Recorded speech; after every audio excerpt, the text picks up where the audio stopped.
All right, UFC 319, Plessis vs Chimaev. We're back. Got a big card this weekend. The main event is one of those fights that gives me goosebumps. It's been a while since I felt that way. But yeah, let's get into it and break these fights down. Now, there was a couple last minute changes on this card. I did not see these when I was literally looking at this card yesterday. I haven't had time to do research on these, but I need to get this fucking video out. So, these first couple, I'm not really going to break down. Let's just throw out a guess here. Let's just throw out a guess. I'm going to go Joseph Morales in the first one. I've heard he's pretty good on the regional scene, so that's about all I know of him. Like I said, these are last minute changes for these first two fights. Second fight, Rodrigo Cezinando versus Daniel Donchenko. Hell of a last name on these guys. Jeez. Let's see. I'm gonna go with the guy with the least complicated last name. So we're gonna go Daniil Donchenko. Decision. Joseph Morales. We'll go knockout round 2. We'll go Donchenko, welterweight. Let's go Donchenko by submission round 3. All right, Carini Silva, Dione Barbosa. I'm gonna go with Carini Silva. Yeah, I just think she's faced higher competition, a little bit better in the UFC. Dione Barbosa is not bad on the feet, but I definitely think Carini Silva is just a more well-rounded fighter, and I think she gets it done here by decision. Most of the women's fights I pick by decision. I'm not gonna lie, because like the power usually isn't there. It's usually a pitter-pat fest. So yeah, let's go Carini Silva. 30-29 decision. All right. Official prelims. Brian Battle versus Nursultan Ruzaboyev. I got to go Nursultan Ruzaboyev. I'm not sure why Battle went up to middleweight. Because I believe like he was on a really good win streak at welterweight. I think he lost his last fight against Randy Rude Boy Brown. Don't know how he won that fight, but I just think Nursultan, he has a bit more power. He's a bit more nasty on the feet. I think his kicking game is underrated. Let's be honest, though. Nursultan, there's a lot of questionable shit this guy does in fights, from eye pokes to groin strikes, you name it. I do think he's a really good fighter. I think he's nasty on the feet. I think he hits hard. And I just think, obviously, though, I mean, the reach is pretty even here, which is surprising considering how tall Nursultan is. But I just think he's going to outwork Brian Battle on the feet. I think he's a little bit more polished on the feet, hits a bit harder, presents more danger. I don't think Battle's just, I don't know. The grappling has been a little bit suspect for Ruzaboyev in the past, but I do think he's good enough on the ground to defend himself. Because, like, in that fight with Buckley was heavy on the wrestling game. And he managed to stay safe, not get submitted, not get pounded out on TKO'd on the ground. So I like Nursultan in this fight. I'm gonna pick Nursultan by decision. I don't think he'll finish Battle. I think Battle's tough enough to hang in there. Maybe have a few competitive moments on the feet, but I just think all around, like on the feet, Nursultan is the better guy. So Nursultan, 30-20. I don't think it'll be super dominant. I'll go 30-29 decision for Ruzaboyev. Or 29-28, whatever the hell it is. However the hell they judge these fights. Edson Barbosa versus Drakkar Klose. I don't know. I was leaning Edson, but it's like, dude, he's so old now. Like, and he's just not, he doesn't seem to have that explosivity that he used to have. Like, especially in that Lerone Murphy fight. Like, he took a lot of punishment in that fight, right? Like, he took a lot of damage. He did survive, credit to him there, but he's just taken so much damage over his last few fights. Drakkar Klose, dude, he can crack. He can crack. So, I mean, if you look at that fight back with Beneil Dariush, he was seconds away from TKOing Beneil Dariush back in like 2020, I think it was. So yeah, I think given how much punishment Edson Barboza has taken, I don't think this is going to be a good matchup for him with a guy who can crack like Drakkar Klose. Drakkar's good, man. He's been in the UFC a while. Barboza's taken a lot of damage. I like Drakkar Klose probably to...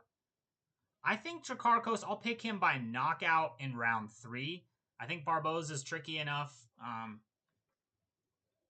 He's enough of a vet that he can survive. I think eventually that damage is going to wear on him with a guy like Drakkar.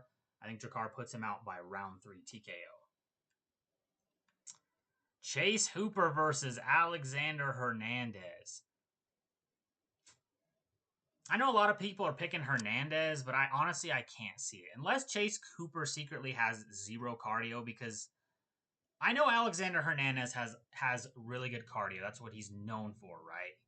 Really good cardio. He can push a pace, decent grappling, okay striking. But it's like, I feel like everything Alexander Hernandez does well, Chase Hooper does a bit better. You're not out grappling Chase Hooper on the ground. His last fight was Jim Miller, right? And he thoroughly won the grappling in there. It wasn't as dominant as like everyone thought it was going to be, but that's just because Jim Miller is a fucking beast on the ground. Like, people forget Jim Miller is a nightmare on the ground. I know he's older, so I think that's why a lot of people thought it was a bad look, dude. But Jim Miller's like one of the best jiu-jitsu guys ever in the lightweight division in the UFC. I said it. He fucking heel hooked Charles Oliveira, for God's sakes. Like, he's nasty on the ground, and Chase Hooper really controlled the ground game and, did what he had to do to win that fight, which I feel like Hernandez likes to spend a lot of time on the ground. That's a bad, bad decision with a guy like Chase Hooper. I think Chase Hooper really controls that ground game. And then if you look on the feet, I think Chase Hooper... I don't know. I think it might be a little bit closer on the feet. Hernandez is good on the feet as well, but I think Chase Hooper, he'll use that reach advantage. He's got a 2-inch reach advantage. I think he'll use it. He'll get into the clinch. He'll look to work takedowns. I honestly could see it not being a very exciting fight. I could see it being a real boring 3-round decision, which is why I'm going to pick Chase Hooper by round 3 decision. I think he'll get into the clinch a lot. I think eventually he will land a takedown and work on the ground. Very similar to the Miller fight. It's going to be hard to probably submit Hernandez. I think it'll be easier to submit him than like a Jim Miller. But I could see Chase Hooper winning a real boring 29-28 decision over Hernandez. I don't think he's going to go completely dominate Hernandez, but I do think he's just a little bit better everywhere, especially the grappling. I think he can tie him up, slow him down, and just grind him out for a 3-round decision. All right. Jessica Andrade versus Lupi Godinez. I'm going to go Lupi Godinez. Obviously, by decision. Like, again, this is one of those fights that if Jessica Andrade doesn't put you out, she's going to probably lose the fight. I mean, that's the simplest way I can put it at this point. I like the grappling advantage that Lupi Godinez has. She's got world-class wrestling. I think she's smart enough to not get clipped by Andrade on the feet. Lupi's not like that good on the feet. She's okay. But I definitely think she's got the IQ at this point. She's been in the UFC a while. She's fought top-ranked competition, right? Like Mackenzie Dern, Verna Jandaroba, women like that. And I think she'll have a good grappling advantage. I think she gets takedowns every single round. Again, another 29-28 decision here. Another 29-28. Andrade has that power. She always does have that power to completely change a fight. We saw that with Mackenzie Dern. I can't believe Mackenzie Dern lost to Jessica Andrade. Because with Andrade, she used to win a lot more than she lost, even after she lost the belt to Zhang Wei Li back in the day. You would see her beat a lot of people, pick up a lot of sneaky wins, especially over when she submitted Amanda Lemos. But I think those days are long gone, dude. She's basically a stepping stone to get these women to the next level at this point. Most of these women have passed that test. I mean, you're talking Erin Blanchfield, Tatiana Suarez, Natalia Silva. I know Lupe Godinez isn't in that category of fighter, but I think she gets this one done. I think this is a pretty easy pick, 3-round decision for Lupe Godinez. All right, Gerald Meerschaert versus Michal Oleksiejczuk. I'm going to go with Michal Oleksiejczuk. Look, we all know what Gerald Meerschaert's game is going to be. It's going to be the goofy fucking grappling game. That's all there is to it. He's going to try to get to the fight to the ground. He's going to be trying all kinds of weird shit in that fight. I think Michal Oleksiejczuk is going to be able to avoid that. Look, he hits hard on the feet. He can crack. I wouldn't be surprised he hurts Gerald Meerschaert on the feet. And I think it's going to be hard to take Michal Oleksiejczuk down. Even if you do, I think he's the kind of guy that's going to be able to scramble up or stay safe on the ground until he can get back on the feet. Maybe that'd be the next round. I'm going to go with Michal Oleksiejczuk. I think he's going to put him away probably round 2. I can see him catching him. Gerald Meerschaert, probably the first round is going to be a bit feeling out. Meerschaert's going to dive for takedowns. Probably get him against the cage, clinch him for a while. Michal Oleksiejczuk's going to be defending. Slow pace first round. Michal probably lands a couple shots at the start of round 1 initially, and then the rest of the round's a clinch. Round 2, I think he puts Gerald Meerschaert away. All right, King Green, Diego Ferreira. I'm going to go Diego Ferreira. I think he's going to knock Bobby Green out. Once upon a time, I used to be on the Bobby King Green fucking title train, man. Like, I remember watching this guy knock out Grant Dawson. I'm like, fuck yeah, we're back. Bobby King Green, man. Because it's like he's got good takedown defense. He's really good on the feet, right? Really tricky with his boxing. Hits a lot of punches from weird angles. And I just remember thinking back then, I'm like, dude, if this guy can just like stuff takedowns, this guy could probably make a title run and fight for the belt. Problem with Bobby King Green is it's just like he was hit and miss. He was hit and miss. Now he's just missed, dude. Like, I'm done picking Bobby King Green. He's let me down too many times. I'm done picking him to win fights, unless it's against a complete can, which Diego Ferreira is not, dude. He's well-rounded. He's good on the ground. He can crack on the feet, right? I know Grant Dawson dominated him. That's Grant Dawson. That's MMA math for you, right? Diego Ferreira is going to beat Bobby King Green. Bobby King Green beat Grant Dawson, who fucking beat the hell out of Diego Ferreira. That's how MMA math works, right? Dude, like, the problem with Bobby is he will never fucking change. Like, he's going to go in there with his hands down, talking shit, walking people down, and he's going to get caught and put on a highlight reel again, man. That's just all there is to it. Trying to think of what round it's going to be. I'm going to say round 1, dude. That's always when it happens with King Green, man. It's always round 1, right? And it's like, look, man, he used to be able to catch people. And there's still a chance he catches Diego Ferreira on the feet, walks him down, he's talking shit, he's emoting on him, he's fucking landing all kinds of weird shots from different angles. Diego Ferreira's trying to shoot, he pushes him off and keeps teeing off on him, talking shit to him. Unlikely here. I can't picture that anymore. So I think Diego Ferreira is going to put him away. Round 1 knockout. All right, main card. Dude, I've gone back and forth on this one. Tim Elliott, Kai Asakura. Fuck. I'm wanting to go Tim Elliott here, but Kai Asakura, man, it's like he's younger, right? He's bigger, more physical, dangerous on the feet. But Tim Elliott, man, he's crafty. He's a good crafty veteran in this game. He's given a lot of dudes problems. He gave Demetrius Johnson problems back in the day for the belt. Gave Muhammad Makayev problems, right? Like, he does got really good grappling. He's really unorthodox and awkward to fight. Like, I feel like he makes dudes look like shit, man. Like, I feel like he makes good fighters look like shit. So that's why I'm leaning Tim Elliott here.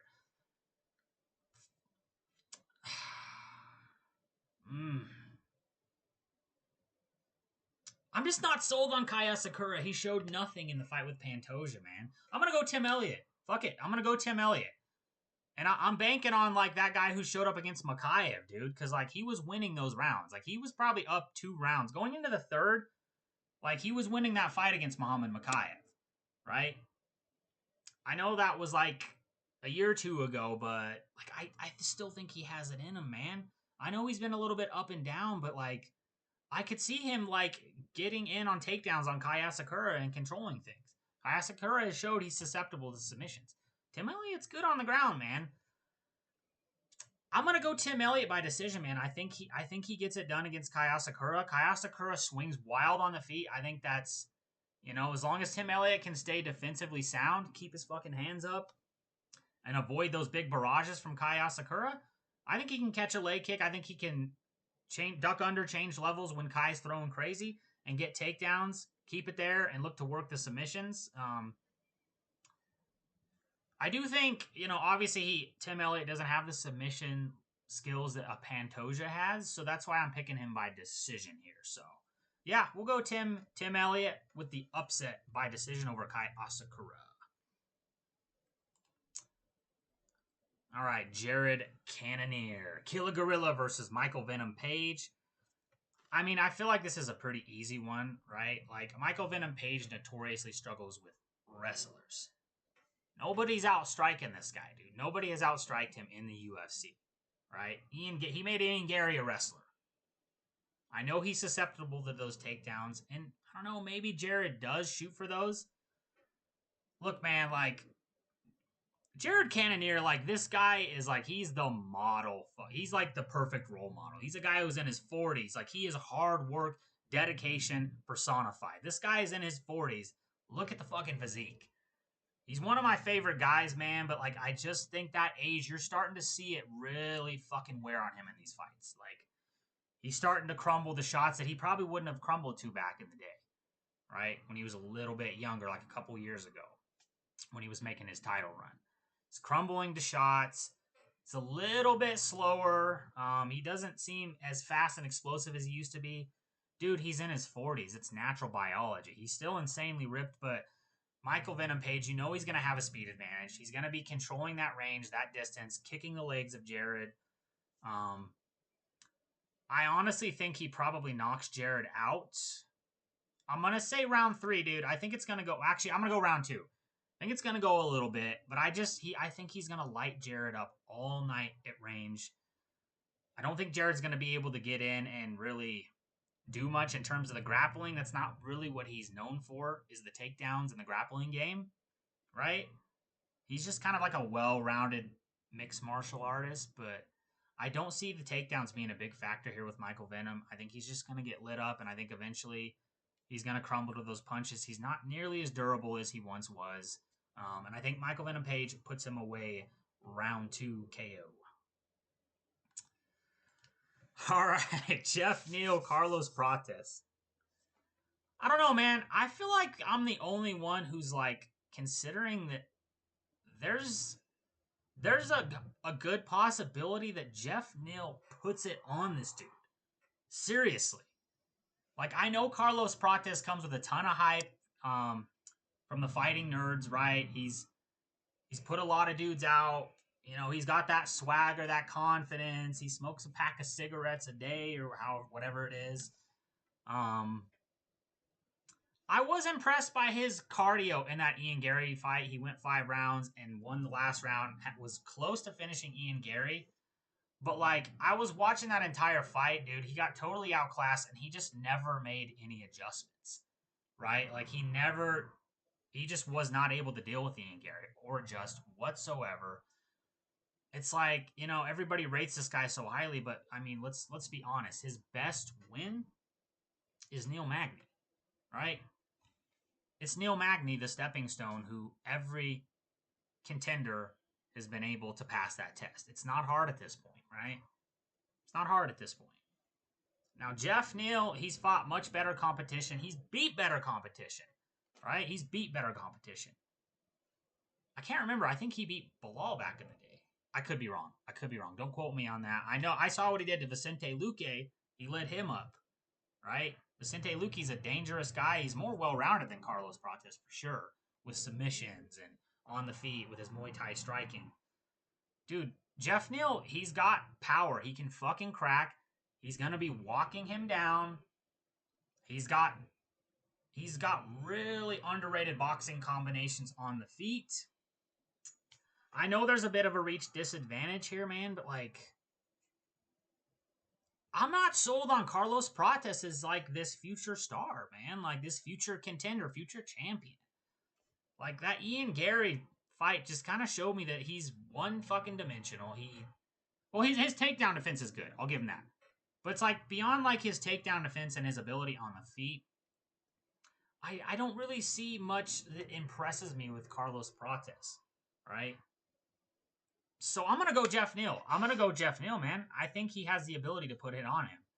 Like, neither of these guys are backing down. Both of these guys have the utmost confidence in their boxing. And I just think Jeff has a power advantage. I really do. I know Carlos Prates has power. I know he can knock out Jeff Neal. I'm not going to be shocked if it does happen, but like, I'm going to stick with Jeff Neal, dude. I think he's crisper on the feet, more experience. He's fought higher levels of competition. Like that fight with Shavkat, like he was cracking Shavkat over and over again. Look, unfortunately, he got choked out in that fight. And Shavkat is like, he's a big, durable guy with a fucking blockhead. So I think that kind of saved him from being put out from Jeff Neal. But like, I think Jeff Neal can put it on Carlos Prates. Do I think he's going to knock him out? I'm going to go Jeff Neal by TKO in round 3, dude. I think he's going to find that shot. Like, I think a lot of people are sleeping on Jeff Neal in this fight. I really do, man. Jeff Neal's nasty. He's going to be walking him down in the pocket, slinging shots, and he's got great accuracy with the boxing, combined with that power. So yeah, I'm going to go Jeff Neal. We're going to go round 3 TKO for another upset here. Not showing me the odds, but yeah, Jeff Neal. All right, Lerone Murphy versus Aaron Pico. Yeah, Aaron Pico, man, like debut title eliminator, because they're giving him a title eliminator if he wins this fight. The UFC is gonna do that because they hate Movsar. They're gonna give this dude a fucking title fight if he wins. All right, this one just baffles me, man. It's like Aaron Pico, a guy he's 12-4. There's no real notable wins on his record. He wasn't a champ in Bellator. He lost in Bellator. Yeah, let's put him on the co-main event of the Hamzat versus Dricus card in Chicago. Full capacity crowd. Live on pay-per-view for his debut. A 12-4 Bellator fighter. But Anthony Hernandez, put him in the Apex. Let him headline the Apex, man. Fuck him. Fuck that guy. It's just, I don't understand who's making these decisions. Like, I don't understand the decision-making process, if that makes sense. Lerone Murphy's going to win this fight, dude. Like, I've watched a lot of Aaron Pico footage. Obviously, he's world-class wrestler. And honestly, I call me crazy. I think with Aaron Pico, like guys that are kind of more one-dimensional and aren't like super well-rounded, I think he beats. Like, I was thinking about that Movsar fight that was on that original Abu Dhabi card. Dude, I honestly think he probably could give Movsar problems, which is weird to say that I think he beats Movsar, but he's not going to beat Lerone Murphy, right? Nobody in this division is going to out-wrestle this guy. That's Movsar Evloev included. He will not out-wrestle Aaron Pico. I've seen the stand-up of Aaron Pico. I do like the stand-up. I do. I like how he goes to the body. I like how he goes upstairs. He mixes it in real well. He's aggressive. He's always moving forward. People are scared shitless of his takedowns. So that gives him the ability to open up the striking and land some nasty shots on the feet, right? That being said, the guys like Lerone Murphy, Alexander Volkanovski, I think even Arnold Allen, the guys that are real well-rounded are going to give him problems. I look at Aaron Pico and it's kind of a basic game. Like I kind of look at him as like the wrestlers of like 10 years ago, right? That like your Chad Mendez, guys like that who, were kind of short, stocky. Connor would say short, stocky wrestler with an overhand. Aaron does have a little bit more tools than just an overhand, but it's kind of the same thing, right? Short, stocky wrestler with some power, has the ability to finish fights on the feet. But it's a real basic game. Real basic game. Goes in there, looks for the body, looks for the head, pressures. If that doesn't work, he changes levels, goes for the takedown. Lerone Murphy, he's a well-rounded fighter. I think he's going to maintain the distance. He's going to be chopping leg kicks, popping the jab out there. Defensive wrestling is solid. Ground defense is solid. And I just think he's going to keep... I think he has the ability to keep Aaron Pico at bay throughout the fight. Because it looks like... Damn it, they don't... Yeah. It's kind of funny. They put this guy, Aaron Pico, in a co-main event title and eliminator for his debut, which they didn't do for Patchy Mix, who was a champion in Bellator. I guess they did for Patricky Pitbull, but how the fuck does Patchy Mix get the 10th ranked guy and would have had to work his way up to a title, but Aaron Pico was going to get Movsar. This is a title eliminator. It's funny how they're hyping this guy so much, and they can't even update his fucking stats in the system. What are you doing? What are you doing, UFC? Crazy. I was watching the countdown. I'm going on a little bit tangent. I was watching the countdown, and they're talking about the highly anticipated debut of Aaron Pico, and I'm like, highly anticipated for who? You? It ain't highly... I promise you nobody's looking forward to Aaron Pico's fucking UFC debut. Okay. Tangent aside, Lerone Murphy, he's going to keep it at range. He's going to outpoint him. He doesn't finish fights. We know that. He's boring. It's going to be a boring 29-28 decision. He's not going to dominate. He's just going to keep Aaron Pico at range. Aaron Pico's going to be the bull. He's going to be the matador. He's going to outpoint him, chop low kicks, and just keep him at range all night and win a 29-28 decision. Okay, here we go. Plessis versus Khamzat Chimaev. Dude, the reason I say this is one of those fights that gives me goosebumps is because, one, both these guys have an unbreakable mentality. It's who's mentally stronger in this fight? Who's going to be mentally stronger? And honestly, I probably have never gone back and forth so much with any other fight than this fight.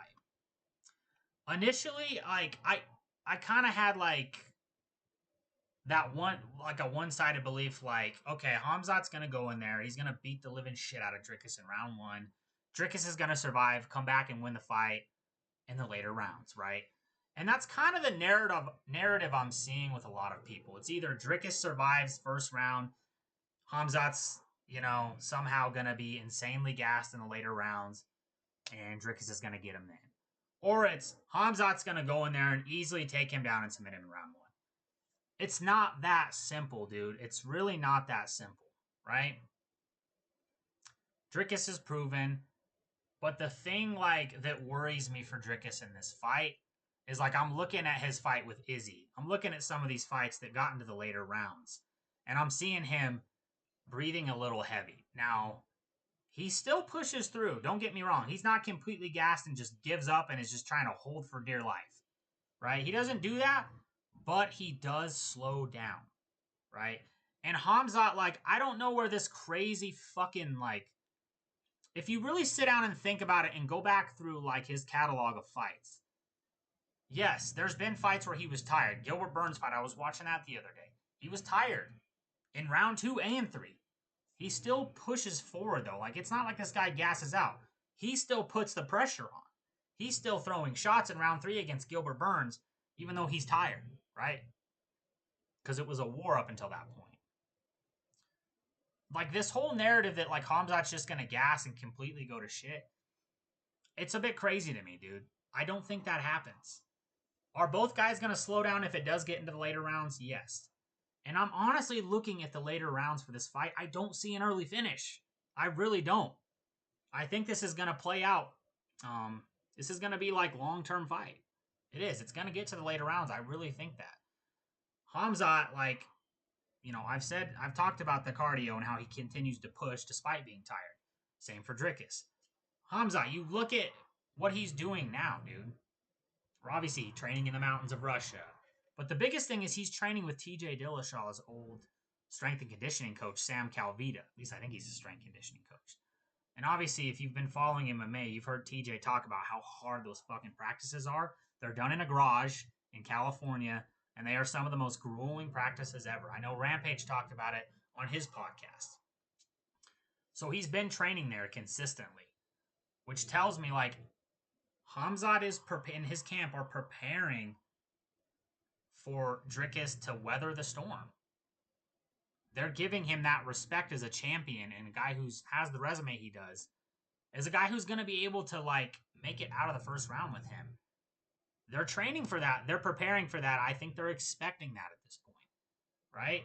Before, Khamzat wasn't training there, and even in the later, even in like a 3-rounder, he was tired of shit in that Gilbert Burns fight. He's still pushing forward. Same in the Kamaru Usman fight. Yes, he was tired. He was still getting takedowns in round 3, dude. So, like, this idea that he's just going to gas if he doesn't get Dricus out of there in round 1, I think it's a bit silly. I really do. Right? Look, this is a hard fight to pick. Dricus is one of my favorite fighters. I like how humble he is. I like how he's respectful. He's a role model. But I also like how he makes grown men cry. I love that shit. It's hilarious. His shit talk is underrated. And the fact that he says it's so monotone, that's why it pisses people off and makes them cry. With the Izzy fight, he's just like, I don't care about your story. I don't care. And he just says it with so little emotion that people are just like, are you fucking kidding me? And they get so mad at this guy. And I just fucking find that hilarious. That being said, I'm going to go with Khamzat. I like Khamzat, look, but I'd love if Dricus would win this fight. The closer I've gotten to this fight, I can't see it. Like, I'm watching the countdown show. I'm looking at Khamzat and his camp have they're just working, dude. There's no shit talk. It's all humble. You show up, you work. He's training in the mountains of Russia with Olympic wrestlers, with coaches who've coached Olympians, who are cold, calculated. They're just working, dude. That's all they're doing. They ain't talking shit. They're working. He's going down to Sam Calvita's. Him and his camp, Khamzat's camp, they're giving the respect to Dricus. And I'm like looking at Dricus's camp where the coach is like, he's one-dimensional. I wouldn't even give him an amateur boxing license. His striking is terrible. And I'm like, I'm seeing an emotional coach versus a logical, cold, calculated coach on the Khamzat side, right? And that worries me, dude. That worries me that they're just not expecting Khamzat to have anything on the feet. And it's like, what are we doing? Like, it's almost like they're creating, like his coach is creating like a coping mechanism if Dricus loses. Oh, well, Khamzat just wrestled him the whole time. He still sucks on the feet, so whatever. I don't like that from the camp. I don't like that. That's a bad look. Now, I don't think Dricus feels that way. I gotta go Khamzat, dude. I just have to go Khamzat. And I think this fight's gonna be a lot different than people think, dude. I think obviously he's going to go out and win that first round, but I don't think it's gonna be like this crazy fucking barrage, dude. I don't think it's gonna be this crazy barrage. I think there will be bits and moments where Khamzat just, goes a little bit wild, but I don't think it's going to be like his normal fights where he just goes in and shoots a takedown from 20 feet away. Fuck it, just starts working on the ground, right? I don't think it's going to go that way. I think he's going to take this a little bit slower. He's going to have his moments, but I think his coaches are going to pull him back in and be like, slow down, dude, take your time. I just cannot get this out of my head, but I'm seeing a scenario in this fight where it's like Khamzat comes out, wins the first round, edges the first round, comes out, maybe gets the second, or Dricus wins the second. I could see Dricus, because I have to give Dricus the respect as a champion. I can see Dricus hurting him in round 3, maybe getting a 10-8, having a big round, and then I can see like both men going into round 4 being tired, right? Hamzat for having brief periods of explosivity where he's trying to finish Dricus, Dricus rocking him and hurting him in like round 2 or 3, being a little bit slowed down from trying to finish Hamzat. I see a scenario in these 4th and 5th championship rounds where both men are tired, and I think Hamzat's going to lean on the wrestling dude, and I don't think Dricus is going to be able to stop it. I really don't. Hamzat has 20 fucking plus years wrestling, dude. He doesn't have to think. He can be completely fucking spent. His body is naturally going to perform the movements because he's drilled them 20,000 fucking times. He's drilled those takedowns 20,000 fucking times. That's why he can shoot from 20 feet away and still take Kamaru Usman down. You know? Like, I was looking at some of his shot highlights of his takedown attempts. Dude, those, every wrestling coach will tell you those are terrible fucking takedown attempts. You're shooting with your shoulders. You're clear out. You need to get in closer. That's why they have a drop step. A basic wrestling takedown, you drop step in to close the distance. You know, you kind of scoot in, you shuffle in, and then you shoot. You have, like, the fact that he can get these takedowns from so far away, like, truly makes him a freak of nature. And I think he's going to lean on that. I don't think Dricus is going to be able to stop it. Now, when it does get to the ground, I think Dricus, you look at him, he does slow down in the later rounds, naturally. You look at the muscle mass. That's a lot of muscle to fuel with his oxygen. I don't think he's going to have the explosivity to get back up when Hamzat gets him down in like the 4th and 5th round. And I think Hamzat's really going to lean on that, and he's going to bank those rounds and take the belt home. Now, the ending of the fight, whether it's decision or a finish, I'm struggling. I think Hamzat's going to finish this fight towards the end of round 4. I think both men are going to be tired. Hamzat's going to lean on the grappling. I think he's going to get him out of there in round 4. I think Hamzat's going to get Dricus out of there. Round 4 TKO. Like, this has been one of the hardest fights to predict, but it's like, as much as I respect Dricus, I just can't see it, dude. Like, and Hamzat, like, I know this doesn't predict any winner of a fight, but he just has that kind of championship aura, you know? Like, when you see, like, these NFL teams or these NBA teams right before they win the championship, it's almost like you just know. There's just that aura. There's that vibe around. There's that mentality. Like, you just know they're going to fucking win, right? And I'm feeling that with Hamzat. You know, you look at him, like, he's calm, he's collected, he's working. He's working the cardio, training with Sam Calvita. They're giving Dricus respect. Like, he's a lot more humble and reserved than he used to be. Like, if this is Hamzat 2 years ago, I'm picking Dricus all the way. For sure. Like, that guy who fought Gilbert Burns, I'm picking Dricus. Now, dude, like, I think that wrestling, especially in the later rounds, is going to be a bit too much for Dricus. He's not going to have the explosivity because his gas is going to be a little bit depleted. He's not going to be completely gassed, but he's going to be slowed down, and he's not going to have the explosiveness to get back to his feet. And that's why I think round 4 is going to be the end of Dricus. So, whew, that's the predictions. I cannot wait for this fight. Absolute banger of a card. Yeah. Until next time, we will see you later. Bye.